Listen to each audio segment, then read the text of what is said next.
Madhurawada GVMC 5వ ward మారికా వలస రాజగృహ కల్ప కాలనీలో ఉన్న అన్నా క్యాంటీన్లో ఎమ్మెల్యే గంట శ్రీనివాసరావు ఆకస్మిక తనిఖీ చేశారు. స్థానికులతో కలిసి ఎమ్మెల్యే గంట శ్రీనివాసరావు భోజనం చేశారు.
మరి ఎందుకు పెట్టుకుంటాను సార్?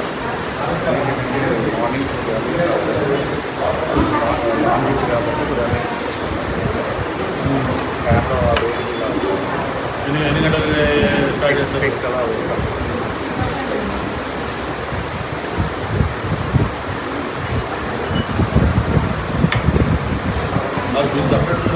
సపరేట్ ఎవరు సపరేట్ కదా మొత్తం చెప్పలేదు.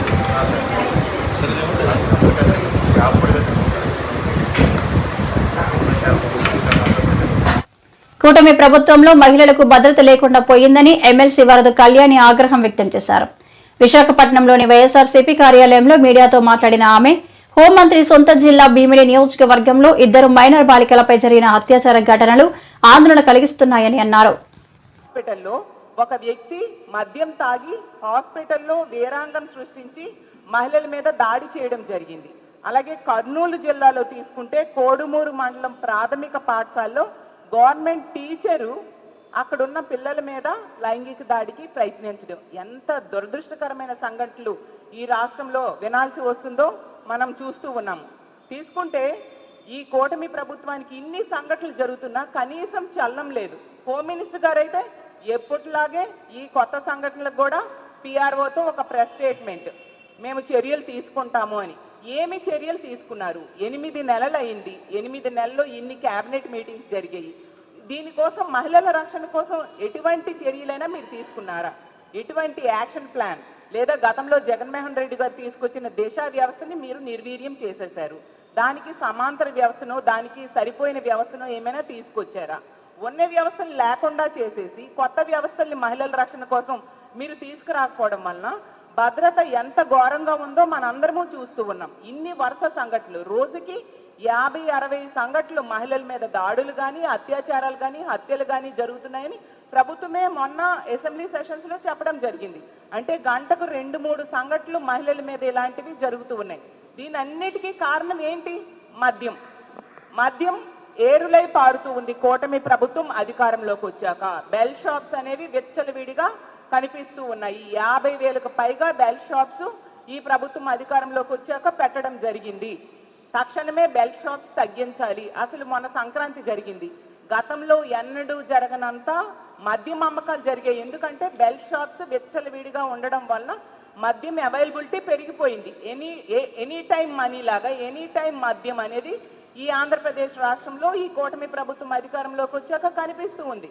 మద్యం వెచ్చలవిడిగా దొరకడం వలన వీళ్ళు మద్యానికి బానిసయ్యి ఇలాంటి దుర్మార్గులు మహిళల్నే టార్గెట్ చేసి దాడులు చేయడం కానీ, లైంగిక దాడులు చేయడం కానీ, అత్యాచారాలు చేయడం కానీ, హత్యలు చేయడం కానీ మనం చూస్తూ ఉన్నాము. తీసుకుంటే ఈ రాష్ట్రంలో 80% ఇలాంటి సంఘటనలు మద్యం మత్తులో చేసినవి. అలాగే తీసుకుంటే గంజాయిని హోమ్ మినిస్టర్ గారు చెప్పారు, గంజాయిని 100 రోజుల్లో అరికడతామని. చూసుకుంటే ఆవిడ నివాసం ఉంటున్న విశాఖపట్నంలో జైలు ఉంది, జైల్లో గంజాయి పండిస్తున్నారు. అలాగే ఆవిడ నివాసం ఉంటున్న విశాఖపట్నంలో కేజీహెచ్ బ్యాక్ సైడ్ గంజాయి పండిస్తూ ఉన్నారు. అసలు ఆవిడ నివాసం ఉంటున్న విశాఖపట్నంలో ఈ భీమిలి నియోజకవర్గం ఉంది. ఇలాంటి సంఘటనలు మనం చూస్తూ ఉన్నాము. మరి గంజాయిని ఎక్కడ నిర్మూలించారు? సాక్షాత్తు ముఖ్యమంత్రి గారి సొంత నియోజకవర్గం కుప్పంలో కూడా గంజాయిని పండిస్తూ ఉన్న పరిస్థితి. అసలు హోమ్ మినిస్టర్ గారి సొంత నియోజకవర్గం మీదుగా ఈ గంజాయి సరఫరా జరుగుతూ ఉందనేసి అందరూ చెప్తూ ఉండే పరిస్థితి. సాక్షాత్తు స్పీకర్ గారే చెప్పారు, వెచ్చలవిడిగా విశాఖపట్నం, ఉమ్మడి విశాఖపట్నం జిల్లాలో గంజాయి అవైలబిలిటీ పెరిగిపోయింది అని చెప్పి మీ పార్టీ వాళ్ళే చెప్తూ ఉన్నారు. అంటే ఎంత అసమర్థమైన పాలన జరుగుతూ ఉంది ఈ రాష్ట్రంలో అనేది అర్థం చేసుకోవచ్చు. హోమ్ మినిస్టర్ గారు అయితే ప్రతిసారి కూడా స్టేట్మెంట్స్ ఇస్తూనే ఉంటారు, మా కూటమి ప్రభుత్వం అధికారంలోకి వచ్చింది, మహిళలు ప్రశాంతంగా నిద్రపోవచ్చు అని. 8 నెలలు అయింది, ఎక్కడమ్మా హోమ్ గాజువాక 65వ వార్డులో టీడీపీ రాష్ట్ర అధ్యక్షులు ఎమ్మెల్యే పల్ల శ్రీనివాస సుడిగాలి పర్యటన. వార్డు కార్పొరేటర్తో కలిసి సుమారు 1.5 కోటి వ్యయంతో చేపట్టనున్న అభివృద్ధి పనులకు శంకుస్థాపన చేసిన ఎమ్మెల్యే. బుధవారం జరిగిన ఈ కార్యక్రమంలో స్థానిక శాసనసభ్యులు, రాష్ట్ర తెలుగుదేశం పార్టీ అధ్యక్షులు పల్ల శ్రీనివాసరావు పాల్గొని శిలాఫలకాలు ప్రారంభించారు. ముందుగా జీవీఎంసీ 65వ వార్డు రాజీవ్ మార్గ ప్రాంతంలో ఉన్న శ్రీ ఉమారామలింగేశ్వర ఆలయంలో స్వామివారిని దర్శించుకుని ప్రత్యేక పూజలు నిర్వహించారు.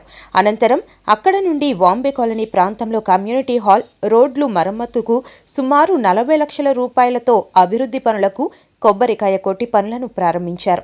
ఈ సందర్భంగా పల్ల మాట్లాడుతూ, గత ప్రభుత్వంలో రాష్ట్రం అభివృద్ధిలో కుంటిపడితే మన ఈ కూటమి ప్రభుత్వం వచ్చాక రాష్ట్రంలో అభివృద్ధి, సంక్షేమం పరుగులు పెడుతోందన్నారు. ప్రజల అవసరాలను తీర్చడమే లక్ష్యంగా ఆయా అభివృద్ధి పనులకు నిధులు కేటాయిస్తున్నట్లు తెలిపారు. నియోజకవర్గంలో అన్ని వార్డులతో పాటు 65వ వార్డును కూడా అన్ని రంగాలలో అభివృద్ధి చేసేందుకు పూర్తి సహకారం అందిస్తానని చెప్పారు. ఈ కార్యక్రమంలో కూటమి నాయకులు, అధికారులు తదితరులు పాల్గొన్నారు. మరి ఈరోజు వాంబే కాలనీలో కమ్యూనిటీ హాల్ నిర్మాణం కోసం, అలాగే డ్రైన్స్ నిర్మాణం కోసం ఏవైతే మన వెనకాల అండర్ గ్రౌండ్ డ్రైనేజ్ ఉందో దాన్ని రిపేర్ నిమిత్తం మరి ఇక్కడికి రావడం జరిగింది. మున్సిపాలిటీ ఫండ్స్ నుంచి సుమారు 20 లక్షల రూపాయలు కమ్యూనిటీ హాల్ రిపేర్ కి, ఇంకో 20 లక్షల రూపాయలు సుమారు 18 లక్షలు మన డ్రైన్స్ కి పెట్టడం జరిగింది. ఇంకొక 20 లక్షల రూపాయలు కానీ తీసుకొస్తే మొత్తం డ్రైనేజ్ వర్క్ అంతా కూడా పూర్తి అయ్యేటటువంటి పరిస్థితి ఉందని చెప్పి ఈ సందర్భంగా తెలియజేస్తున్నాం. ఆ మిగతా బ్యాలెన్స్ 20 లక్షలు కూడా ఏఈ గారికి, ఇక్కడే ఉన్నారు ఈ గారు, వాళ్ళందరూ కూడా చెప్పడం జరిగిందని చెప్పి తెలియజేస్తున్నాం. త్వరలోనే మొత్తం డ్రైనేజ్ వ్యవస్థ అంతా కూడా రిపేర్ చేసి మరి ఆ వినియోగంలోకి వచ్చేటట్టు చేస్తామని చెప్పి మీ అందరికీ కూడా తెలియజేస్తున్నాం. అలాగే ఇప్పుడు ఈ కమ్యూనిటీ హాల్ ఉందంటే, ఈ కమ్యూనిటీ హాల్ కట్టిన తర్వాత ఎవరు కూడా వినియోగించకంటేనే ఈ స్థితికి వచ్చింది. ఇది ఎవరు ఇలా తయారు చేస్తారన్న దానికి సమాధానం ఎవరు చెప్పాలి? ప్రభుత్వం డబ్బులు పెడతాది, కానీ దాన్ని పరిరక్షించేస్తున్నటువంటి బాధ్యత అందరూ కూడా కోఆర్డినేట్ చేసుకొని వర్క్ చేయాలి మీరందరూ. ఎందుకంటే లాస్ట్ టైం గతంలో కూడా వీళ్ళందరూ బాగా సహకరించి ఆ సగం వర్క్ కూడా చేసేటప్పుడు ప్రజలందరూ బాత్రూమ్లు వాడటం మానేయాలి. ఫస్ట్ టైం మాత్రం అది లేకపోతే మీరు అక్కడ పని చేయలేరు, కాంట్రాక్టర్ కూడా పని చేయలేరు. బాత్రూంలో ఇంచుమించు ఒక 20 days మీరు వాడటం మానేయడానికి మనం పబ్లిక్ టాయిలెట్స్ తెచ్చి పెట్టాం, అలాగే పెట్టడం జరుగుతుంది. ఆ కాంట్రాక్ట్ వేయకపోతే మళ్ళీ బతులాడు వేయించాం. ఎందుకంటే ఈవిని ముందుకు రావట్లేదు వర్క్ చూసి, ఎందుకంటే కులికాలు చేయాలంటే కొంచెం ఇబ్బంది పడుతున్నారు. సో అందరూ కూడా సహకరించాలని చెప్పి మనస్ఫూర్తిగా కోరుకుంటూ, ఏదైతే పెండింగ్ పనులు ఉన్నాయో ఎమ్మెల్యే గారు మనకి ఇచ్చిన అవకాశం ఏంటంటే, ఆయన రాష్ట్ర నాయకులు అవ్వడం వల్ల మనకి విపరీతమైన గ్రాంట్లు రావడానికి ఎక్కడ కూడా ఆలోచన లేదు. ఆయన మాట చాలా పవర్ఫుల్ ఉంది. ఇప్పుడు అందుగురించి గాజువాక దశ మారిపోద్ది అని ఎటువంటి అనుమానం లేదు. ఖచ్చితంగా ఏదైతే మీరు పనులు ఉన్నాయో అది మనం లౌకికంగా ఆయన దగ్గరికి వెళ్ళి అర్జీ పెట్టుకొని ప్రతి విషయం కూడా చేయించుకోవాలని చెప్పేసి ఈ మహిళా సోదర సోదరులందరికీ కూడా తెలియజేసుకుంటూ 9 చోట్ల వర్కుల్ని స్టార్ట్ చేశారు. అలాగే ఆ భాగంగానే హోంబే కాలనీలో మరి కళ్యాణ మండపం నిమిత్తం 20 లక్షల రూపాయలు కేటాయించడం జరిగింది. అలాగే డ్రైనేజ్ నిమిత్తం 18 లక్షల రూపాయలు కేటాయించడం జరిగింది. మరి ఈ యొక్క కార్యక్రమానికి ముఖ్య అతిథులుగా విచ్చేయడం పల్లాసీని గారు చాలా సంతోషంగా ఉంది. మరి అలాగే జీవనాధారమైన నీటిని సంరక్షించుకోవడంలో భాగంగా చెరువులను పునరుజ్జీవనం చేసుకోవడం ప్రతి ఒక్కరూ స్వాగతించాల్సిన విషయమని బీబిలి ఎమ్మెల్యే గంట శ్రీనివాసరావు అన్నారు. టాన్ ఫౌండేషన్, విఎంఆర్డీఏ, జీవీఎంసీ జిల్లా యంత్రాంగాల సంయుక్త ఆధ్వర్యంలో కాపులుప్పాడలో బుధవారం CASCADE పథకం ప్రారంభోత్సవ సభలో ఆయన మాట్లాడారు. పట్టణీకరణ కారణంగా అనేక చెరువులు కనుమరుగైపోవడం లేదా చెత్త చెదారంతో నిండిపోవడం జరుగుతుందని ఆవేదన వ్యక్తం చేశారు. ప్రజా భాగస్వామ్యంతోనే చెరువు గర్భాలను రక్షించుకోవడం సాధ్యపడుతుందని చెప్పారు. చెరువు పునరుజ్జీవంతో పాటు సుందరీకరణపై దృష్టి పెట్టి కాపులుప్పాడ చెరువును అందరికీ ఆదర్శంగా తీర్చిదిద్దాలన్నారు. తాను అనకాపల్లి ఎంపీగా ఉన్నప్పుడు పూడిక తీత కోసం ప్లొక్లైన్ టిప్పర్లను ఉచితంగా ఇచ్చేవాడినని, ప్రజల నుంచి వచ్చిన అనూహ్య స్పందన చూసి నీరు చెట్టు అనే ప్రభుత్వ కార్యక్రమంగా రాష్ట్రమంతా దాన్ని అమలు చేశారని వివరించారు. భీమిలి నియోజకవర్గంలోని అనేక చెరువులు అధ్వాన్న స్థితిలో ఉన్నాయని, వాటిని సంస్కరించడానికి స్పెషల్ డ్రైవ్ అమలు చేయాలన్నారు. 98 లక్షల రూపాయలతో 16 చెరువులకు పునరుజ్జీవనం తీసుకురావడం అభినందనీయమని పేర్కొన్నారు. అనంతరం అధికారులతో కలిసి కాపులుప్పాడ చెరువును పరిశీలించారు. ఎంపీ శ్రీభరత్, జిల్లా collector Harendra Prasad, VMRDA commissioner Viswanathan, oil seed growers federation chairman గండి బాబ్జీ, రైతులు, స్థానిక నాయకులు పాల్గొన్నారు. ఇప్పుడే సోదరులు భరత్ గారు, అలాగే కలెక్టర్ గారు, కమిషనర్ గారు, ప్రత్యేకించి ఎవరైతే ఈ వర్క్ చేపట్టారో డాన్ ఫౌండేషన్ వాళ్ళు కూడా ఈ పర్పస్ ఏంటి, ఏం చేయబోతున్నాం ఇవన్నీ కూడా వివరంగా చెప్పడం జరిగింది. ఒకసారి ఫ్లాష్ బ్యాక్లోకి వెళ్తే నాకు కూడా ఇది ప్రాజెక్ట్ చూసినప్పుడు నేను 99 ఫస్ట్ అనకాపల్లి పార్లమెంట్ సభ్యుడిగా ఉన్నప్పుడు అప్పట్లో ప్రభుత్వం ఇంకా ఈ నీరు చెట్టు ప్రోగ్రాం కూడా స్టార్ట్ చేయాల.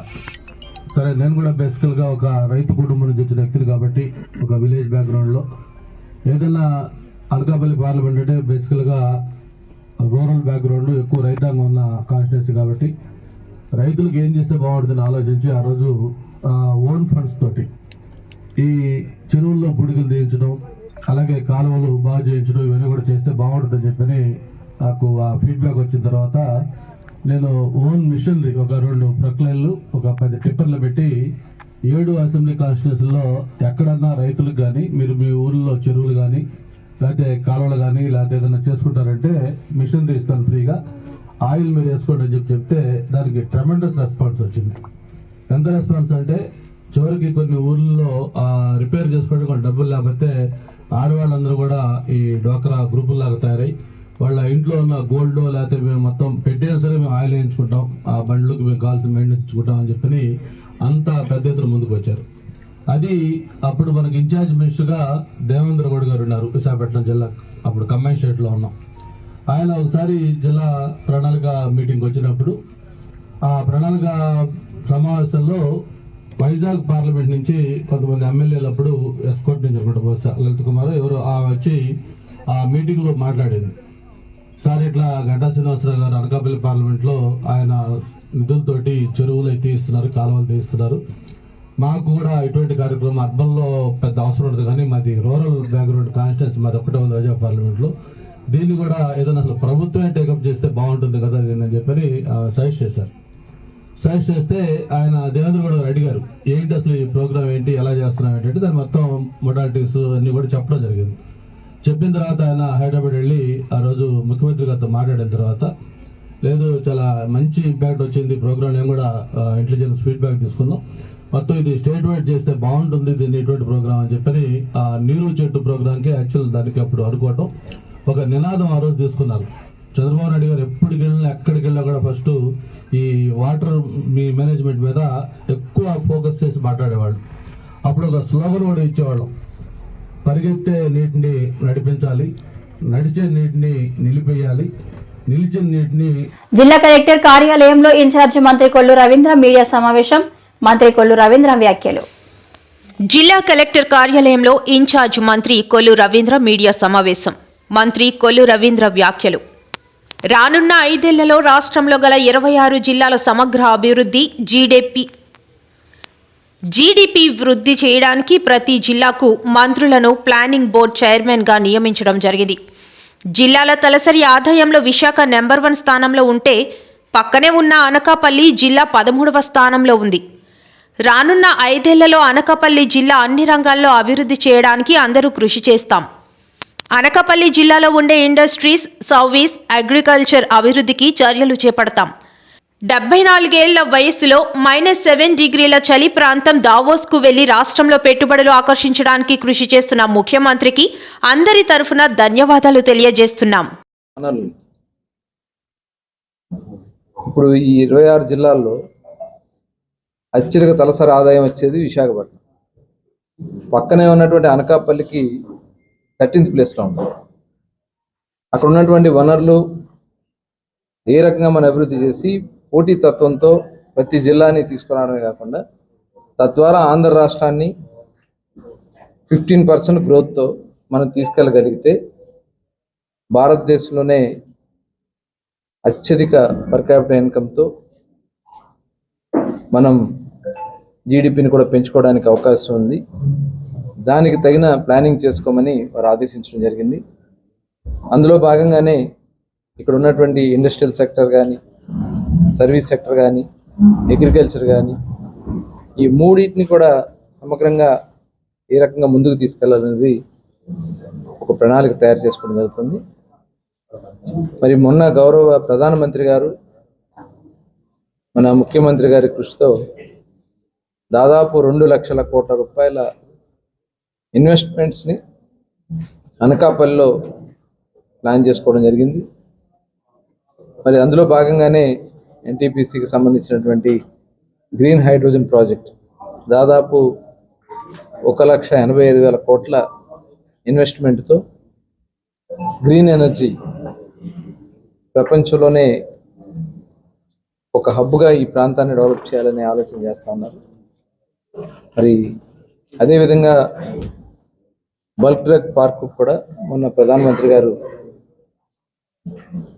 శంకుస్థాపన చేయడం కూడా జరిగింది. ఆల్రెడీ ఇక్కడ ఫార్మాలో కూడా చాలా ముందంజలో ఉంది ఈ ప్రాంతం అంతా కూడా.